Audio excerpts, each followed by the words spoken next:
सभी शिक्षार्थियों को मेरा आदरपूर्ण अभिवादन।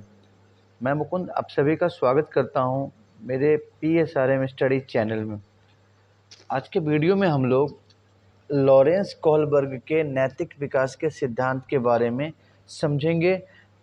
कोहलबर्ग के नैतिक विकास के सिद्धांत के अलग अलग अवस्था और अलग अलग स्तर के बारे में पूर्ण जानकारी प्राप्त करेंगे। सीटेट के परीक्षार्थियों के लिए ये टॉपिक काफ़ी ज़्यादा महत्वपूर्ण है और इस टॉपिक से निश्चित रूप से ही सीटेट की परीक्षा में प्रश्न आते हैं। सीटेट के साथ साथ ही यह अन्य शिक्षक प्रतियोगी परीक्षाओं के लिए भी काफ़ी महत्वपूर्ण टॉपिक है। तो हम लोग इस टॉपिक को काफ़ी अच्छे तरीके से समझते हैं और सुनिश्चित करते हैं आज कि अगर इस टॉपिक से संबंधित कोई भी प्रश्न हमारे किसी भी प्रकार के एग्जाम में आते हैं तो हम उन्हें सफलतापूर्वक कर सकें। ठीक है, तो हम लोग शुरू करते हैं लॉरेंस कोहलबर्ग का नैतिक विकास का सिद्धांत। और हम प्रारंभ में थोड़ा सा लॉरेंस कोहलबर्ग के बारे में परिचय प्राप्त करते हैं। इनका जन्म ना 25 अक्टूबर 1927 को अमेरिका में हुआ है, न्यूयॉर्क शहर में, और इनकी मृत्यु 1987 में होती है। अब हम ना लॉरेंस कोहलबर्ग के बारे में अगर बात करें तो लॉरेंस कोहलबर्ग ने ना 1969 में जीन पियाजे के द्वारा जो दिया गया शिक्षा के क्षेत्र में जो सिद्धांत है, जीन पियाजे ने नैतिक विकास के जो सिद्धांत दिए हैं, जीन पियाजे ने दो तरीके के नैतिक विकास को बताया है, एक प्रायत्त नैतिक विकास और एक स्वायत्त नैतिक विकास, heterogeneous moral development and autogenous moral development. ठीक है ना। तो इन्होंने क्या किया है, लॉरेंस कोहलबर्ग ने जीन पियाजे के नैतिक सिद्धांत को, नैतिक शिक्षा के सिद्धांत को काफ़ी व्यापक रूप से समझा और उसे संशोधित कर अपने नैतिक विकास का सिद्धांत का प्रतिपादन किया है। कोहलबर्ग ने नैतिक शिक्षा के सिद्धांत का प्रतिपादन करने के लिए 10 से 16 साल के बच्चों के साथ प्रयोग किया है। इन्होंने 10 से 16 साल के बच्चों के सामने विभिन्न प्रकार के उदाहरण प्रस्तुत किए, विभिन्न प्रकार के प्रश्न पूछे और उन प्रश्नों के उनके द्वारा दिए गए उत्तरों के माध्यम से उत्तरों पे निष्कर्ष करके इन्होंने उन बालकों के नैतिकता के स्तर के बारे में बताया। बच्चों को इन्होंने जो प्रश्न दिए उस प्रश्न के उत्तर के आधार पर नैतिक रूप से बच्चों को इन्होंने दुविधापूर्ण स्थिति में डाला। ठीक है, और उनके उत्तर से बच्चों के नैतिकता के बारे में, बच्चों के नैतिकता के स्तर के बारे में ये एक निष्कर्ष निकालते हैं। ठीक है, सो कोहलबर्ग 10 से 16 वर्ष तक के आयु वर्ग के बच्चों के समक्ष विभिन्न प्रकार के ऐसे उदाहरण प्रस्तुत किया इन्होंने जो बच्चों को दुविधा में डाल सके। फिर उस नैतिक रूप से दुविधापूर्ण स्थिति में ऐसे प्रश्न किए जो बच्चों को नैतिक रूप से काम करने या नैतिकता के त्याग करने का विकल्प देते हैं। कोहलबर्ग ना बच्चों के सामने ऐसी बहुत सारी कहानियाँ प्रस्तुत करते हैं जो बच्चों के समक्ष नैतिकता की दुविधा या बच्चों के समक्ष नैतिक दुविधा उत्पन्न करते हैं। ठीक है, इनकी ना एक बहुत ही प्रसिद्ध कहानी है, ठीक है, जिसको हम लोग हिंज डिलेमा के नाम से या हिंज की दुविधा के नाम से जानते हैं।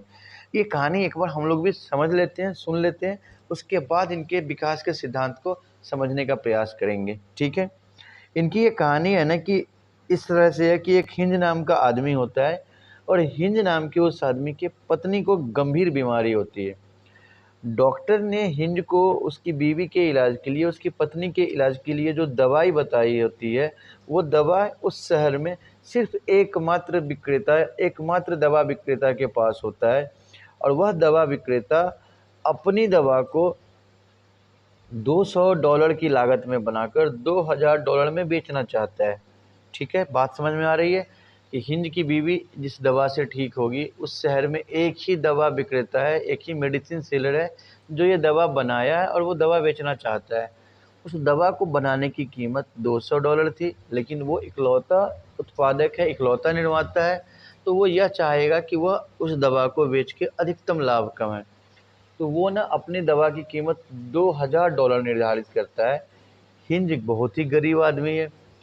हिंज ना उस दवा की कीमत को नहीं चुका सकता है, हिंज के पास $1000 है। हिंज उस दवा विक्रेता से, दवा दुकानदार से निवेदन करता है कि वह उसे कम दाम पे दवा दे दे ताकि हिंज अपनी बीवी को बचा सकता है। लेकिन दवा विक्रेता हिंज की बात को अस्वीकार करता है।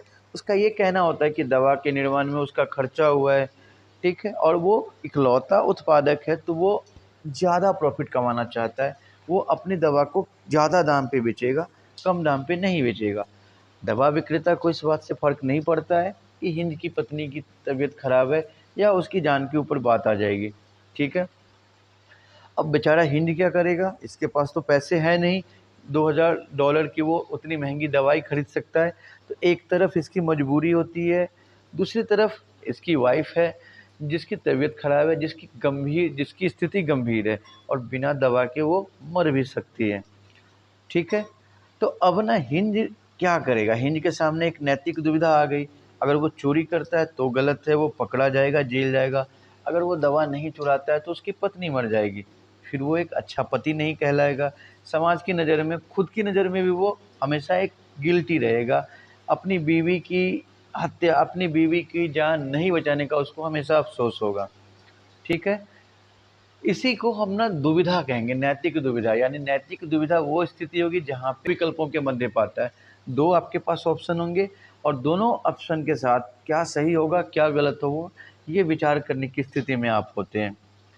अब ना देखते हैं हम क्या है कि असहाय हिंद के पास कोई समाधान नहीं होता है कि वो दवा के लिए पैसा इकट्ठा कर सके। फाइनली हिंद ये डिसीजन लेता है, यह फैसला करता है कि रात में वो दवा दुकान में चोरी करेगा, ठीक है। अब क्या है ना कि कोहलबर्ग ने यही कहानी 10 से 16 साल के अलग-अलग बच्चों को सुनाते हैं और उन सभी बच्चों से यह प्रश्न पूछते हैं कि क्या हिंद का चोरी करना सही है या गलत है? और अगर सही है तो किस लिए सही है? और अगर गलत है तो किस लिए गलत है?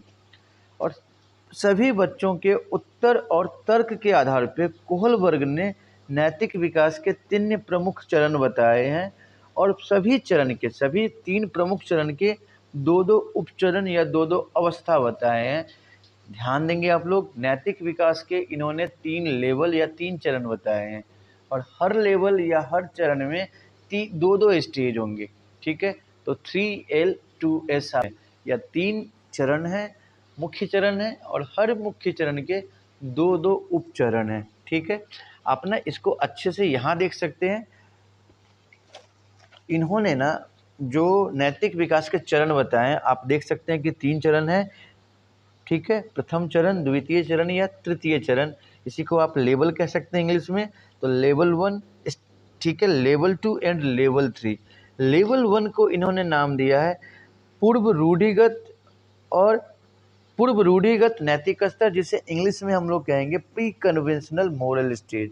सेकंड इन्होंने बताया है कन्वेंशनल लेवल ऑफ मोरालिटी और थर्ड इन्होंने बताया है पोस्ट कन्वेंशनल मोरल स्टेज, ठीक है। कन्वेंशनल का मतलब क्या होता है, परंपरागत या रूढ़िगत, जो पहले से चला आ रहा है वो कन्वेंशनल है, ठीक है। जो चीज़ परंपरागत रूप से हो रही है वो कन्वेंशनल कहलाएगा। तो इनके जो 3 लेवल हैं आप देखिएगा कि एक होता है प्री कन्वेंशनल या पूर्व परंपरागत, ठीक है। एक होगा कन्वेंशनल लेवल यानी परंपरागत और एक होगा पोस्ट कन्वेंशनल। तो ऐसे आपके लिए समझना आसान हो जाएगा अगर आप हिंदी और इंग्लिश दोनों में इसको समझते हैं तो, ठीक है। तो 3 चरण या 3 लेवल हमने देख लिए हैं, pre conventional morality level, conventional morality level और पोस्ट कन्वेंशनल मोरालिटी लेवल। अब ना हम बात करते हैं तीनों की। सबसे पहले बात करते हैं प्री कन्वेंशनल मोरालिटी स्टेज या पूर्व रूढ़िगत नैतिकता का स्तर। प्री कन्वेंशनल मोरल स्टेज या पूर्व परंपरागत स्तर की जो उम्र सीमा है वो 4 से 10 साल तक की अवस्था होती है। देखिए ये जो 4 से 10 साल तक की अवस्था होती है ना, इसे आप शून्य नैतिकता अवस्था या जीरो मोरालिटी स्टेज कहते हैं। इस अवस्था में बच्चों का अपना कोई नैतिक स्तर नहीं होता है। यह 4 से 10 साल की अवस्था होती है। इस अवस्था में बालक की जो भी नैतिकता है वो उसके अभिभावक और बड़े व्यक्तियों के द्वारा निर्धारित होता है। बच्चों को बड़े जो भी समझाते हैं, जो सही गलत बच्चों को बड़ों के द्वारा समझाया जाता है, बच्चे वही समझते हैं। बच्चे इस अवस्था में अपने विवेक का, अपनी बुद्धि का प्रयोग नहीं करते हैं। तो इस स्तर पर होने वाले नैतिक विकास को कोहलबर्ग ने 2 अवस्थाओं में या 2 उपचरण में या 2 स्टेज में बताया है।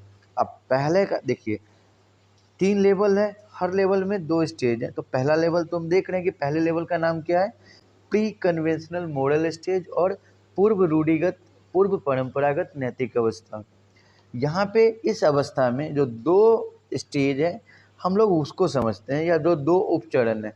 यहाँ पे 2 उपचरण है, एक है दंड एवं आज्ञा पालन उन्मुखता और पनिशमेंट एंड ओबीडियंस ओरिएंटेशन, ठीक है। और दूसरा है यांत्रिक सापेक्षवादी उन्मुखता और इंस्ट्रूमेंटल रिलेटिविस्ट ओरिएंटेशन।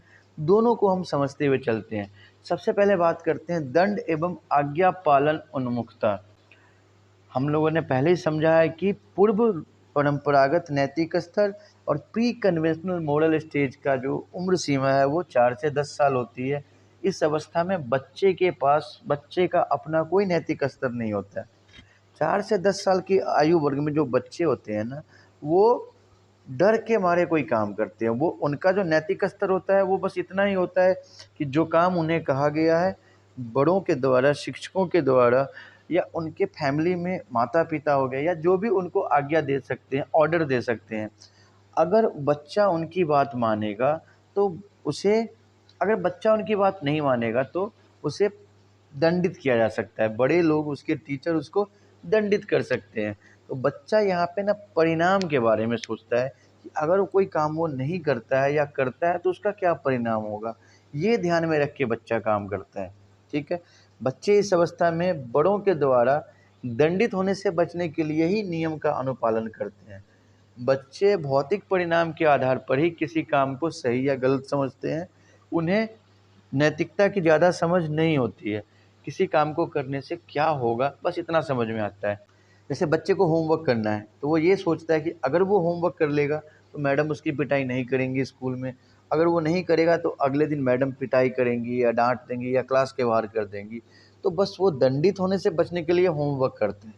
इस अवस्था में बच्चा इतना समझदार नहीं होता कि वो ये सोच सके कि उसको होमवर्क करना चाहिए। वह स्कूल पढ़ने जाता है, उसके माता पिता पैसे देते हैं, तो ये इस अवस्था में बच्चा इतनी बात नहीं सोचता है। उसके दिमाग में बस इतनी बात आती है कि अगर वो होमवर्क नहीं करेगा उसकी पिटाई लगनी है, ठीक है। अब अगर हिंज वाला प्रश्न जब इस अवस्था के बच्चों से पूछा जाएगा तो बच्चे ये जवाब देंगे कि हिंज को चोरी नहीं करनी चाहिए, ठीक है। हिंज को चोरी नहीं करनी चाहिए। क्यों नहीं करनी चाहिए? कि अगर हिंज चोरी करता है तो उसे पुलिस पकड़ के ले जाएगी, पुलिस पकड़ के ले जाएगी, उसको जेल जाना होगा, वहाँ पे परेशान होगा। ये जवाब हो सकता है बच्चों का। अगर बच्चे ये कहते हैं कि नहीं, हिंज को चोरी करनी चाहिए, ठीक है, तो वहाँ पे उनका लॉजिक ये होगा कि अगर हिंज चोरी नहीं करता है और दवा के बिना उसकी वाइफ मर जाती है तो आगे उसे बहुत दिक्कत होगी। उसे ना अपनी पत्नी के बिना घर का सारा काम करना होगा, बहुत सारी प्रॉब्लम उसको फेस करनी होगी, इसलिए हिंज को दवा चुरा लेनी चाहिए। तो यहाँ पे आप क्या देख रहे हैं कि चाहे हिंज दवा चुराए या नहीं चुराए, दोनों परिस्थिति में बच्चे नैतिक स्तर से नहीं सोच रहे हैं। बच्चे ये सोच रहे हैं कि दवा नहीं चुराने का क्या परिणाम होगा या दवा चुराने का क्या परिणाम होगा। तो यहाँ इस अवस्था में बच्चे परिणाम को ध्यान में रख के ही नैतिकता को समझते हैं, ठीक है। उनकी अपनी कोई नैतिकता नहीं होती है। फिर से मैं कह रहा हूँ, इस बात का हमेशा ध्यान रखना है कि 4 से 10 साल की अवस्था या प्री कन्वेंशनल स्टेज में बच्चे की मोरालिटी 0 होती है, शून्य नैतिकता का ये स्तर है, ठीक है। फिर हम बात करते हैं इसी में यांत्रिक सापेक्षवादी उन्मुखता, जिसे इंग्लिश में हम कहते हैं इंस्ट्रूमेंटल रिलेटिविस्ट ओरिएंटेशन। इस स्टेज में, इस अवस्था में बच्चा अपने ज़रूरतों को पूरा करने और पुरस्कार की आशा में ही अच्छा काम करने पे ध्यान देता है। बच्चा बस इस अवस्था में ये सोचता है अगर वो कोई काम कर रहा है तो उसके बदले उसे क्या मिल रहा है। इस अवस्था में बच्चे की नैतिकता न्याय आधारित नहीं होती, बल्कि बच्चे की नैतिकता स्वार्थ और लेन देन की नीति पे आधारित होती है, ठीक है। जैसे अगर कोई बच्चा है ना, उसने आपको लंच कराया, अपने दोस्त को आज लंच कराया, ठीक है, तो अगले दिन वो अपने दोस्त को बोलेगा कि वो भी उसको लंच कराए, क्योंकि एक दिन पहले उसने लंच कराया। लेकिन अगर आप जब बड़े हैं, आप जिस एज में अभी है, अगर आपने किसी दोस्त को लंच शेयर किया किसी दोस्त के साथ, तो नेक्स्ट डे उसे ये नहीं कहेंगे आप कि तुम भी लंच कराओ, ठीक है। इस एज में आप ज़्यादा सोशल होंगे। लेकिन छोटा बच्चा है तो वो बोल देगा कि मैंने तुम्हें कल टॉफ़ी दिया था तो तुम भी मुझे आज अपनी टॉफ़ी दो, ठीक है। बच्चा इस अवस्था में निजी स्वार्थ से प्रेरित होकर सहानुभूति प्रदर्शित करता है। जैसे अगर कोई बड़े आदमी की वो मदद कर रहा है, बड़े आदमी का कोई काम कर रहा है, तो बच्चा उनसे कोई चीज़ माँग लेगा। जैसे 4 से 10 साल के बच्चे होंगे ना, आप उन्हें कोई काम बोलो तो वो क्या कहेंगे कि अगर हम आपका ये काम कर देंगे तो आप क्या देंगे? मुझे टॉफ़ी देंगे, पेन देंगे। तो बच्चा इस अवस्था में, आप कह सकते हैं कि यही उसकी सापेक्षवादी नीति है कि उसको वो किसी काम को तभी करेगा जब उस काम को करने का उसे कोई फ़ायदा हो, ठीक है? जैसे बच्चा टॉफ़ी या चॉकलेट दिए जाने की प्रतिज्ञा पर ही अपने से किसी बड़े की कोई आज्ञा का पालन करता है। तो प्रथम स्टेज प्री कन्वेंशनल में हम क्या देख रहे हैं? दंड एवं आज्ञा पालन उन्मुखता और यांत्रिक सापेक्षवादी उन्मुखता, ये 4 से 10 साल की अवस्था के बीच की स्थिति है। अब हम बात करते हैं नैतिक विकास के दूसरे स्तर की, जिसको हम लोग कहते हैं रूढ़िगत नैतिकता का स्तर या कन्वेंशनल लेवल ऑफ मोरालिटी। और यह जो स्तर है ना, यह जो नैतिकता का स्तर है, यह 10 से 13 साल की अवस्था की होती है। बच्चे जो होते हैं ना इस अवस्था में परंपरा के प्रति काफ़ी प्रतिबद्ध होते हैं। वो जो परंपरा जो पहले से समाज में चली आ रही मान्यता है, जो सोच है, जो व्यवहार है, जो ज्ञान बच्चों को उनके शिक्षक या माता-पिता या बड़े लोगों के द्वारा दी गई है, बच्चा उसके प्रति प्रतिबद्ध होता है। बच्चे के हिसाब से परंपराओं के हिसाब से व्यवहार करना ही नीतिगत है, ठीक है? बच्चा अपने अभिभावक, अध्यापक तथा पुस्तक से प्राप्त सभी नैतिक नियमों का अनुपालन करता है। रूढ़िगत या कन्वेंशनल लेवल ऑफ मोरालिटी में 2 स्टेजेज हैं और ये 2 स्टेजेज हम लोग देखते हुए चलते हैं। तो ये 2 स्टेजेज हैं, अच्छा लड़का और सुशील लड़की उन्मुखता और good boy and nice girl orientation, और दूसरा है सामाजिक व्यवस्था का अनुपालन। ठीक है, हम लोग क्या कर रहे हैं अभी? रूढ़िगत नैतिकता का स्तर या परंपरागत नैतिकता का स्तर, ये सेकेंड लेवल है कोहलबर्ग के नैतिक विकास के सिद्धांत का। इसे हम लोग इंग्लिश में कहते हैं conventional level of morality. Conventional level of morality की अवस्था होती है 10 से 13 साल की, और बच्चा इस अवस्था में माँ बाप, टीचर, किताबों द्वारा प्राप्त ज्ञान का अनुपालन ही नैतिक समझता है। ठीक है, यहाँ पे 2 उपचरण देखना है हमें, या 2 स्टेजेस देखना है। पहला है अच्छा लड़का और सुशील लड़की उन्मुखता और good boy and nice girl orientation. इस अवस्था में बच्चा जो है ना अपने बड़ों से प्रशंसा प्राप्त करने के लिए नैतिक व्यवहार करता है। बच्चा कोई काम इसलिए करता है कि अगर वो कोई अच्छा काम करेगा तो बड़े लोग उसकी तारीफ करेंगे। उससे बड़े जो भी लोग हैं उसके स्कूल में, आसपास, कॉलेज में, स्कूल में, घर में, उसके आसपास, वो सभी बच्चे की तारीफ करेंगे। आप देखते होंगे कि इस एज के बच्चे जो होते हैं ना, 10 से 13 साल के बच्चे, अगर वो होमवर्क करते हैं, ठीक है, और वो सारा सवाल सही करते हैं, उनके टीचर बस साइन कर दे तो बच्चा खुद बोलेगा कि वो वेरी गुड, टीचर को बोलेगा कि टीचर ने गुड या वेरी गुड लिखी है। तो बच्चा यहाँ प्रशंसित होना चाहता है। वो प्रशंसा की लालच में ही, प्रशंसा की प्राप्ति के लिए ही कोई काम करता है, कोई आज्ञा पालन करता है तो ये सोच के करता है कि उसकी तारीफ होगी। इससे पहले जो आपने अवस्था देखी है पूर्व परंपरागत स्तर, वहाँ पे आप क्या देखते हैं कि बच्चा कोई काम इसलिए करता है कि अगर वो काम करेगा तो उसको दंड नहीं मिलेगा। ठीक है, तो एक ही चीज़ है लेकिन अलग अलग स्टेज में अलग अलग सोच होती है। 10 से 13 साल में बच्चा वो सोच रहा है कि अगर वो काम करेगा तो उसके बड़े लोग उसकी तारीफ करेंगे। तो प्रशंसा की उम्मीद में ही बालक बालिका नैतिकता के अनुकूल आचरण करते हैं। हिंज के केस में, हिंज के उदाहरण में अगर हम बात करें तो इस अवस्था के बच्चे क्या तर्क दे सकते हैं पक्ष और विपक्ष में? इस अवस्था के बच्चे अच्छा लड़का और सुशील लड़की उन्मुखता या good boy and nice girl orientation की अवस्था में अगर बच्चे तर्क देंगे तो पक्ष में ये कह सकते हैं कि हिंज को दवाई चुरा लेनी चाहिए। अगर हिंज दवाई चुरा लेगा तो अपनी पत्नी की जान को बचा सकेगा। यदि उसकी पत्नी मर जाती है तो परिवार के लोगों की नज़र में, समाज के लोगों की नज़र में हिंज एक लापरवाह पति माना जाएगा, एक अयोग्य पति माना जाएगा। इसलिए हिंज को दवा चुरानी चाहिए। ठीक है, और विपक्ष में क्या कहेंगे लोग कि हिंज को दवा नहीं चुराना चाहिए क्योंकि समाज में चोरी करना अपराध है, गलत है। तो बच्चे जो यहाँ पे आप देख रहे हैं तो उनके उत्तर जो भी हैं वो परंपरा के आधार पे है। एक पति को पत्नी के लिए पत्नी की सहायता करनी चाहिए, पत्नी के प्रति जो ज़िम्मेदारी है वो पूरा करना चाहिए। तो ये तो हो गया परंपरागत, इसलिए वहाँ पे बच्चे ये दे सकते हैं लॉजिक कि उसको चोरी करनी चाहिए। अब परंपरा ये भी है कि चोरी समाज में शुरू से हम पढ़ते आते हैं, बच्चे भी पढ़ते हैं कि चोरी करना पाप है, नैतिक रूप से गलत है, चोरी करने पे सज़ा मिलती है। तो अब बच्चे अगर ये सोच के कहते हैं कि चोरी नहीं करना चाहिए, तो भी हम क्या देख रहे हैं कि यहाँ पे नहीं मानते हैं कि चोरी करने का व्यवहार अच्छा व्यवहार नहीं है, गंदा व्यवहार है। समाज में चोरी करने को सही नहीं माना जाता है। ठीक है? तो यहाँ पे जो नैतिकता का स्तर है, वो प्रशंसा पे या आलोचना पे आधारित होता है। ठीक है? Second stage conventional level of morality और रूढ़िगत नैतिकता का स्तर, इसमें अब हम लोग देखने वाले हैं दूसरा चरण, इसको हम लोग कहते हैं सामाजिक व्यवस्था का अनुपालन। ठीक है, सामाजिक व्यवस्था का अनुपालन और मेंटेनिंग सोशल ऑर्डर।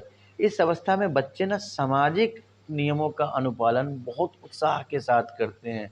बच्चों को सामाजिक व्यवहारों में, सामाजिक कार्यक्रमों में बच्चे उत्साहित होकर भाग लेते हैं, उत्साहपूर्ण तरीके से भाग लेते हैं। और अगर सामाजिक कार्य में बच्चे को थोड़ी कठिनाई भी होती है, थोड़ी परेशानी भी होती है, तो वो उस परेशानी को सहर्ष स्वीकार करते हैं। इस अवस्था में बच्चे सामाजिक नियमों का अनुपालन उत्साहपूर्वक तरीके से करते हैं। सामाजिक हित में बच्चे इस अवस्था में त्याग करने के लिए भी तैयार होते हैं।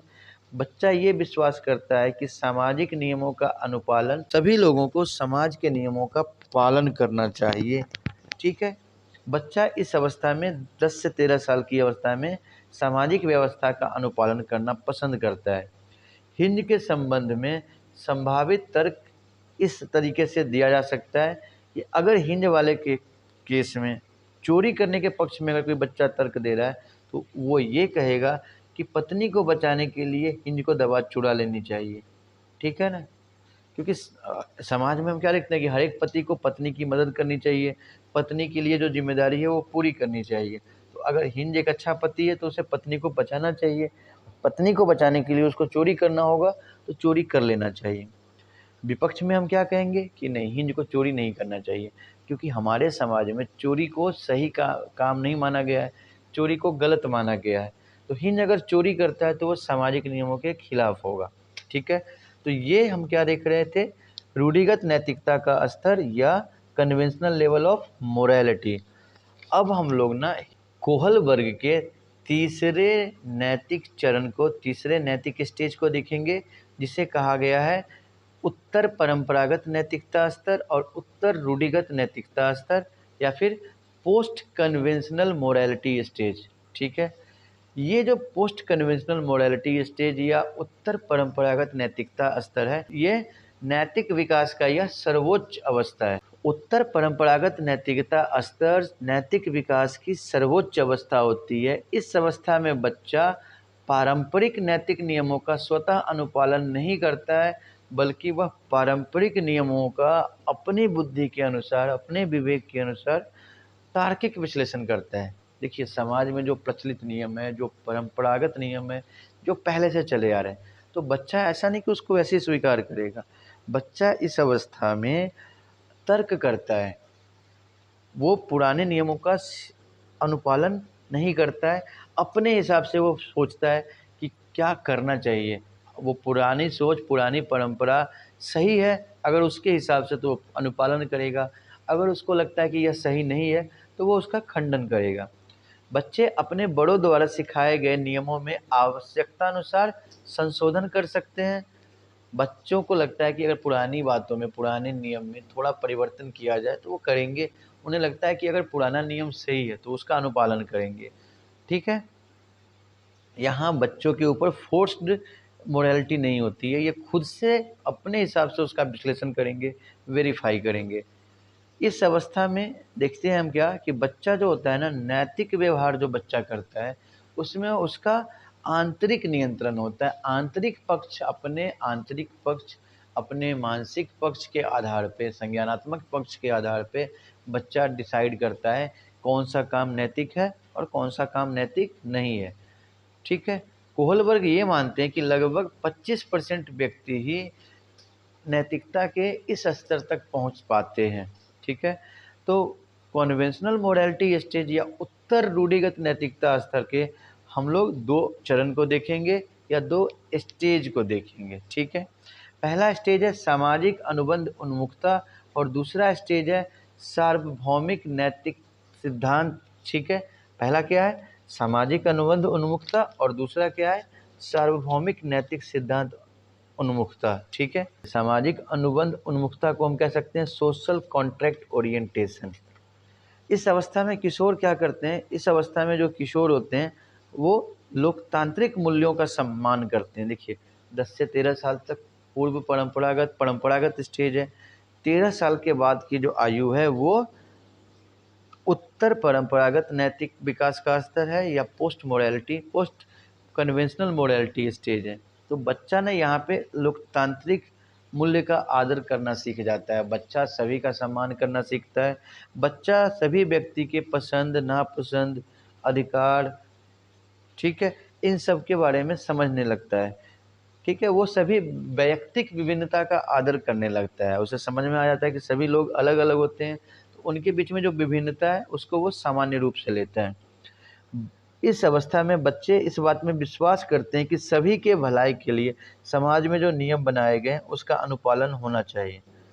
देखिए, जो नियम समाज में हैं, अगर उस नियम से सभी का फायदा है तो उस नियम का अनुपालन होना चाहिए। अगर बच्चे को लगता है कि सामाजिक नियमों में परिवर्तन किया जाना ज़रूरी है, सामाजिक नियम को परिवर्तित करना ज़रूरी है, तो उस सामाजिक नियम को परिवर्तित किया जाना चाहिए। ठीक है, यानी बच्चा यहाँ पे परंपरा को बदलने में यकीन करता है। वो चाहता है कि परंपराओं में लचीलापन हो, आवश्यक परिस्थिति के अनुसार उसमें परिवर्तन किया जा सके। हिंज की दुविधा के संदर्भ में यह तर्क दिया जा सकता है कि अगर हिंज की दुविधा के पक्ष में बात करें, ठीक है, हिंज अगर औषधि नहीं चुराकर अपनी पत्नी को मरने देता है तो इसकी वजह उसका कानून का पालन की भावना नहीं बल्कि दंड का भय है। हिंज को ये लगता है कि कानून पालन, देखिए चोरी करना तो कानूनी रूप से गलत है, चोरी नहीं करना कानून का पालन करना है। तो अगर हिंज दवा नहीं चुराता है तो वो कानून का पालन नहीं कर रहा है, बल्कि उसे भय है इस बात का कि अगर वो पकड़ा जाएगा तो उसे दंडित होना होगा। ठीक है, वहीं अगर विपक्ष में बात करते हैं कि हिंज को चोरी करनी चाहिए, तो अगर हिंज चुराता है, औषधि दवा चोरी करेगा, तो वो जेल में जाएगा। जेल में जाएगा तो समाज में उसकी इज्जत नहीं होगी, समाज में उसे अपराधी के रूप में स्वीकार किया जाएगा, समाज में उसे अपमानित होना होगा। तो वो क्या सोच रहा है कि समाज में उसकी स्थिति क्या होगी, इस अनुसार फैसला ले रहे हैं, इसके अनुसार फैसला ले रहे हैं। ठीक है ना? पूर्व परंपरागत स्तर में हम कोई भी फैसला लेंगे, कोई भी नैतिक दुविधा में होंगे, तो हम उसका समाधान सामाजिक मानदंड के आधार पर निकालेंगे कि क्या करने से समाज में हमारा सम्मान होगा, क्या नहीं करने से हमारा सम्मान बना रहेगा, क्या करने से हमारा सम्मान खत्म हो सकता है। हिंज अगर चोरी करेगा तो जेल जाएगा। अब हिंज की इमेज समाज में एक चोर की हो जाएगी, इसलिए हिंज चोरी नहीं करेगा। ठीक है, तो यहाँ पे हम समाज के दृष्टिकोण से देखते हैं। ठीक है, पहला आप समझ चुके हैं सामाजिक अनुबंध उन्मुखता, दूसरा है सार्वभौमिक नैतिक सिद्धांत उन्मुखता, यूनिवर्सल एथिकल प्रिंसिपल ओरिएंटेशन। नैतिक विकास की ये ना सर्वोच्च अवस्था है जिसमें किशोर नैतिक नियमों को अपने तर्क से सही साबित करने का प्रयास करता है। किशोर अपने तर्कों को सार्वभौमिक व सभी के लिए लाभप्रद सिद्ध करने का प्रयास करता है। किशोर अपने तर्क से स्वयं को आत्मनिंदा से भी बचाना चाहते हैं। ठीक है, यानी किशोर ऐसे कि कहीं पे भी किशोर अपने तर्क के द्वारा अपनी बात को सही साबित करने का प्रयास करेंगे। उन्हें लगता है कि अगर वो गलत साबित हो गए, अगर उन्हें गलत समझा गया तो उनको अपमानित होना पड़ सकता है।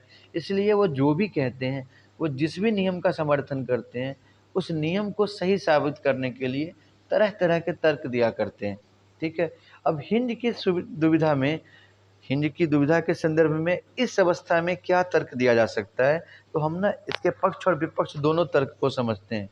अगर बात करें इस दुविधा में पक्ष में, तो हिंज औषधि नहीं चुराकर वैधानिक दंड से तो बच जाएगा। अगर वो चोरी नहीं करता है दवाई को, तो वो कानूनी कार्रवाई तो उसके ऊपर नहीं होगी, लेकिन वह अपनी पत्नी को नहीं बचा पाएगा और इस कारण से हिंज को ज़िंदगी भर गिल्ट होगा।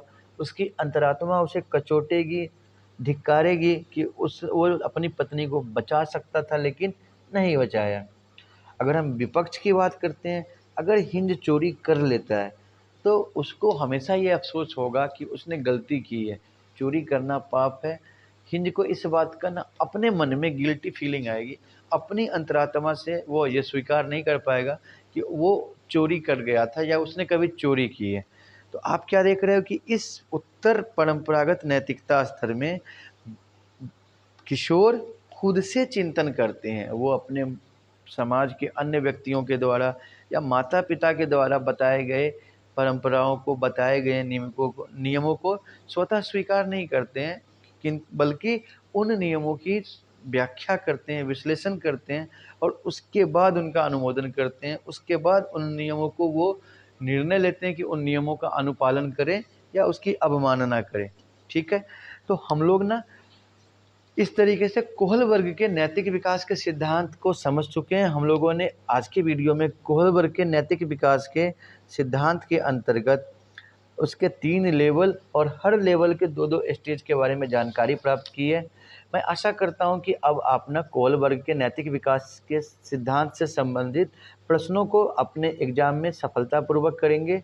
और अगर आपको ये वीडियो लाभप्रद लगता है तो आप उत्साहवर्धन करेंगे, आप ना इसे लाइक, सब्सक्राइब और शेयर करेंगे और उन मित्रों के साथ साझा करेंगे जिनके लिए ये उपयोगी सिद्ध हो सकता है। धन्यवाद।